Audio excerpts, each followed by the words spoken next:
Hi everyone.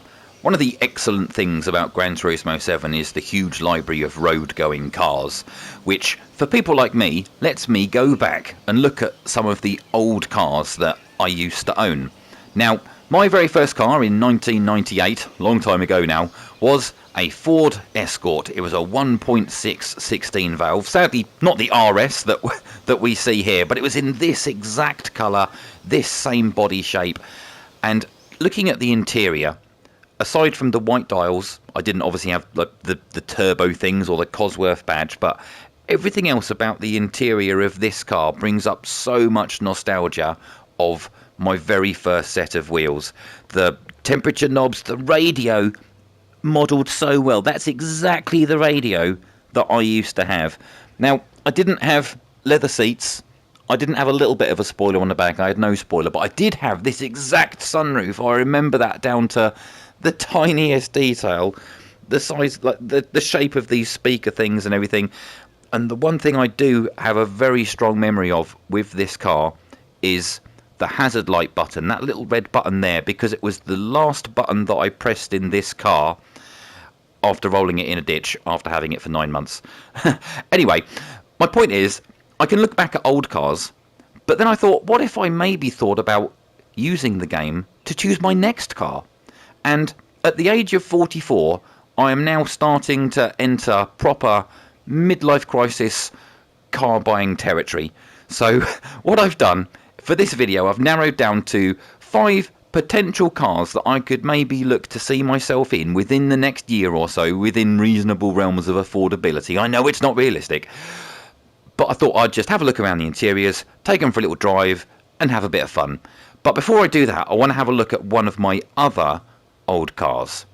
So here is my old BMW 3 Series. Granted, I didn't have the M3 version, but I did have these stupid, massive drug dealer wheels, which I managed to find in the game. I think mine were Momo branded, but I had the two-door coupe, and I absolutely loved this car. Again, I did manage to crash it after a few months. I think I had this for about 5 months before I spun it on a dual carriageway in the rain and ruined it. But anyway, that's another story. But looking around, these massive air vents on the centre console, the shapes of the seats and the windows and just the framing of everything is exactly as I remember it. I remember it being quite a long bonnet as well. The VR's put me quite close to the wheel here, and I do remember the accelerator pedal just being one massive slab that you could really get your foot down on, which I understand that's quite a common thing for all BMWs, but there we go. What an amazing experience to be able to jump into older cars that you've had before. Anyway, let's start to have a look at some new things now. So I know that my budget is not going to stretch to what my current sort of dream car would be, which would be a Nissan GTR or maybe an NSX. I think a Supra is beyond the realms of possibility as well. We might have to wait another 10 years for those and go for whatever the equivalent might be at the time, as long as we've got biofuels and electric cars haven't completely taken over. But as it stands at the moment, if I was looking to buy a car, say within a year's time or so, I've narrowed it down to a Toyota GR86, a Porsche Cayman, a Focus RX, a Mercedes AMG A45 or equivalent, or a Jaguar F-Type. All of these cars, generally, when you look at various specs of them, you could get them for around about sort of between 20 and 30k, depending what sort of age and what spec you go for. Of course, in GT7, you've got the top spec version of everything. So, you know, I'm not going to get a 2014 Jaguar F-Type V8. I'd probably look at a 2019 V6 or something like that. I don't know. But let's start with the Focus RS. So the Ford Focus RS is probably going to be the most realistic daily driver of the 5 cars on this list. Very familiar interior, as I've had a few STs and hot hatches over the years. Is it the most exciting though? Probably not. I mean, yeah, you don't see many in this particular spec, do you, on the road? But you certainly see a lot of Focuses and a lot of Fords. I think this is probably the least exciting car, but I know that this would be something that would certainly be a lot of fun. The only thing is it's not quite as grown up, is it? And I've always had immature cars like hot hatches for the fun factor. But I think for the midlife crisis years, it needs to be something perhaps a bit more grown up than this. But still, oh, there's no grip on it. I think I've actually modified this a little bit because it feels quite quick compared to what I was expecting. Good visibility out of the car. Not looking for anything practical at all in this list. But it's a fun car. Does it excite me though? Not really, because there's so many Fords on the road, isn't there? It's not particularly unique, but it would be generally probably one of the more... Oh, hello, tight corner. Whoa, steady, steady, steady, steady. Won't be the first Ford I've crashed. Oh dear, okay. Well, that's just a sign, I think, isn't it? There we go. Well, I've got a first gear there somewhere. Yeah, it's not the most unique thing to have on the road, is it? I don't think it would feel particularly special. No doubt good, fun to drive. Probably one of the cheapest to maintain as well, and reliable, but is it the most exciting? I don't know. I think we need to try a different car. Let's go and find the next one. That's probably how I'll drive it as well. So next up will be the Toyota GR86 or GT86. There's like a million different versions of them. From what I've seen, these are quite overpriced. They're quite rare though. You don't see many of them on the road. Nice looking car, but I think the problem that I would have... Wow, this has put me really close to the steering wheel. Let me just adjust that a little bit. There we go. That's it. I've got a bit of space. Very modern interior though. I like that. Oh, it does look a bit basic though. They've got no sat-nav modelled in this particular car in the game. Not a lot of rear space, but then I am looking at some two-seater cars in this list, so I can't really use that as a review feature. Why is the mirror at such a bad angle? Crikey. Oh, it's not that exciting, I'll be honest. Small steering wheel, though, it appears. The problem with this car, though, is that it's not a Supra. I think you'd spend your whole time... It's like if you had a Nissan 350Z. I'm sure it's a lovely car, but you'd be forever wishing that you were driving a Skyline or a GTR. I think this would have the same problem. I'd be like, well, I've got to have this because I can't afford a Supra. But let's take it for a quick drive and see how it goes. Here we go, then. I have to say, I'm not a massive fan of digital screens for Speedos. I think I prefer mechanical dials. Seems to be everything's got these things now. I'd like a heads-up display though. I wouldn't mind that in terms of, you know, futuristic features. Now obviously I can't really compare handling because we've got top models, and of course it's a video game, even if I am in VR with a steering wheel. But is it an exciting car? Again, probably not massively exciting. I don't think it would make me think, whoa, hello. Going to do the same as what I did in the Ford. It's alright, we've held it that time. Whew. Quite realistic in terms of how I drive in real life, actually. But yeah, it's not the most exciting, is it? I don't think. It just feels like it's just a Toyota, isn't it? You know, I think the brand certainly makes a big difference when it comes to choosing a stupid car. So the likes of, you know, the Porsche, the Jag, the AMG, I think they definitely excite me more than what this or the Focus could do.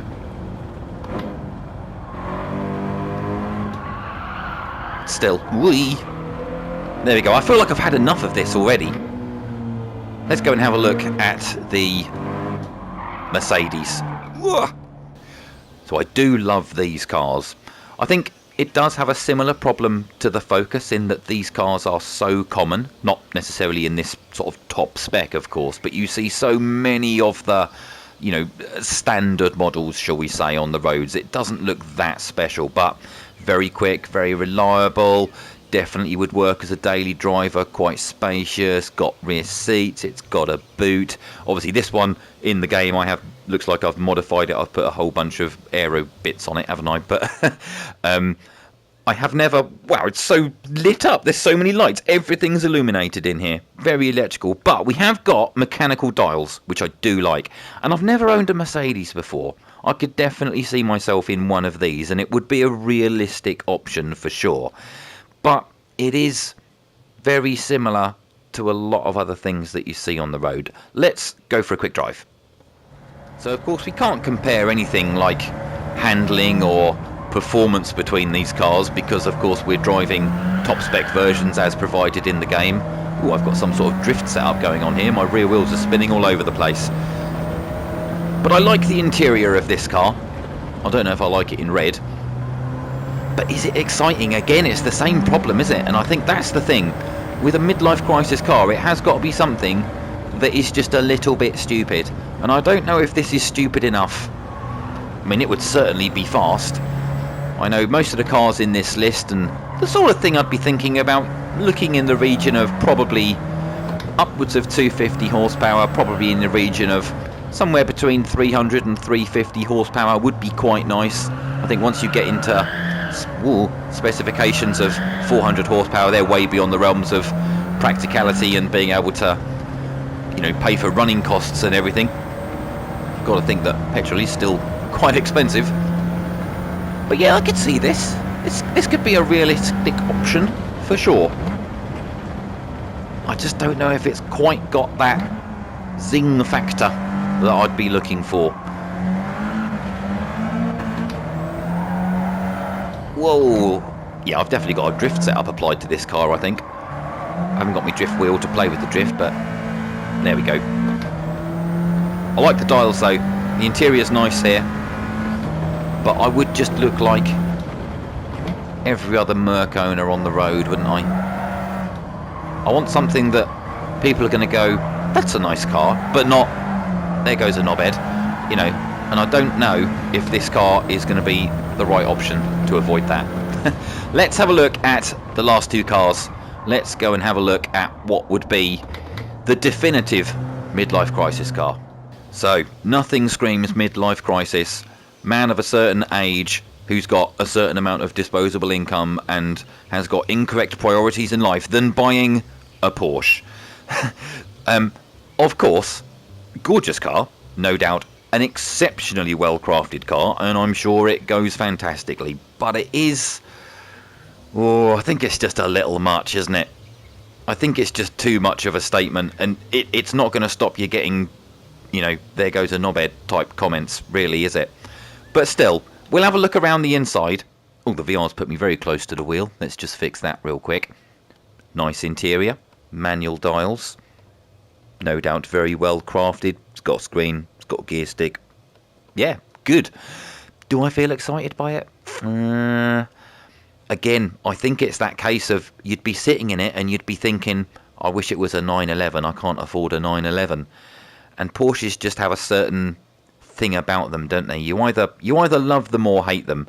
And I think as I've got older, I have started to now feel more attracted to the Porsche brand, and I think that very much ties into the whole midlife crisis thing.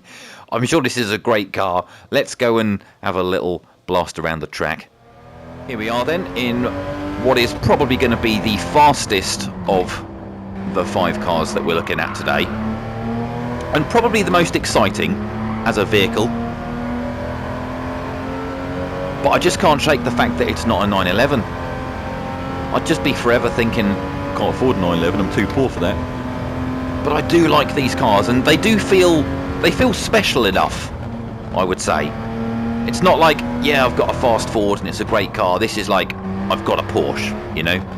That brand affiliation, it's certainly a real thing, isn't it? Certainly more than what you'd have with, say, Mercedes. Good to handle though, this is good fun to drive in the game. Nice interior, obviously mid-engine, no space in the back obviously, which is good. So you wouldn't have to take any kids anywhere in it. So I'm just focusing on enjoying the drive here. I like this. Could I see myself owning one in real life though? I don't know. I think maintenance would be quite expensive, wouldn't it? Insurance would probably be an absolute nightmare. Probably beyond my levels of affordability. You know, if something was to happen, you'd probably be paying that off for some time. So I don't know if the practicality factor is going to be a worthwhile consideration. But it's good good fun. Ooh, that was good as well. Okay, so we've got one more car to look at. I mean, this would probably also be the most expensive of the 5, wouldn't it? I mean, there's all sorts of, I mean, I can't even recall how many different versions there've been of this car, but if you're looking at something that's going to be in the range of affordability, it's going to be an older model which could potentially bring additional issues. So we've got one more car to look at, which is one that I'm starting to think might actually be a realistic option. Let's go and have a look. Oh, there's a wall. There's a wall as well. Nobody saw anything. So the final car to look at, the Jaguar F-Type. Now, I absolutely love the look of this car. It's got that Aston Martin feel about it, but not in a cheap kind of imitation kind of way, at least in my opinion. And I think this car sits, in terms of the sort of brand affinity, somewhere between the Mercedes and the Porsche. Now, of course, going forward, the reputation of the Jaguar brand might be somewhat different, but from the era of when this car was created, and in terms of the fact that you could potentially still get a car that's 4 or 5 years old that's got this look, you might have the newer version with the newer headlights, but I absolutely love this particular one. I love it in white. I love it with the silver wheels. I think I'd probably like to have the panoramic roof. You can tell I've looked into this more than the other cars, can't you? But I absolutely love this car. It is somewhat less practical, being a 2-seater, but it's got all the convenience and mod cons that you'd want from a modern car, but it's still got the old school side of things, in that we've got the manual dials. And of course, the big party piece of the car is it is apparently, supposedly, one of the best sounding cars on the road. So much so that they can't make it sound like that anymore because of new regulations. So this would be probably one of the last cars that I would ever potentially see myself in before we have to go into the era of all having boring electric cars and all that kind of stuff, until they get biofuels all sorted out, and then we can all go back to cars like this. But I think this could potentially be an option. So let's go back to Goodwood and have a chat. So one of the weaker aspects of Gran Turismo 7 is the audio of some of the car exhausts isn't brilliant, which is a bit of a shame, because of course one of the best things about the Jaguar F-Type is the noise that it makes. Now, of course, I've got the voice recording going over the footage here, so it won't come through particularly well in the video, but I can really hear the exhaust popping and crackling. Yeah, which is very nice. I certainly wouldn't be able to have the V8 as depicted here, but a V6 is probably at the top end of what might be possible in the future. But I think that this car just sits well in that practicality to excitement kind of range. It's silly enough to qualify as a midlife crisis car, I would say, but still sensible enough so that not everyone will look at you and think, there goes a massive idiot, which is obviously a very important factor to consider, which certainly in the Porsche you know, you're not going to avoid that at all, I don't think. But then at the same time, you'd be quite anonymous in a Ford or a Toyota, or even the Mercedes. All nice cars, no doubt. But I'm thinking, at least based on today's opinion, which will probably change by tomorrow, I think the Jaguar F-Type might be the one for me, you know. And yes, I do tend to change my opinions on that on a weekly basis. But for now, I love this car. So what would you pick for your midlife crisis car? Maybe you've already got one. Let me know what you've got. Tell me if my choices are any good or not. Give me some more options. I'd love to hear them. In the meantime, I will say thank you very much for watching today, and I will see ya on another video. Bye for now. That was not the cool ending I was hoping to do to the video. Whoa!